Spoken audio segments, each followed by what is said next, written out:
തിരുവോസ്തിയായി എന്നുൾ താരിതിൽ വന്നു വാണിടുമോ.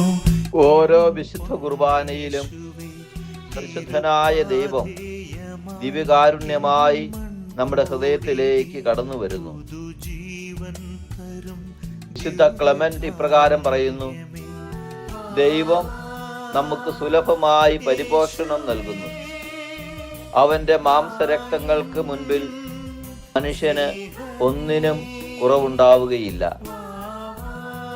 നമ്മുടെ കുറവുകളെ പരിഹരിക്കുന്ന ദിവ്യകാരുണ്യം ആത്മീയ വിശുദ്ധിയോടുകൂടി സ്വീകരിക്കുവാൻ ഇടയാകട്ടെ. ജീവനിൽ അലിഞ്ഞൊന്നാകുവാൻ വരണേ. തിരുവോസ്തിയായി എന്നുൾ താരി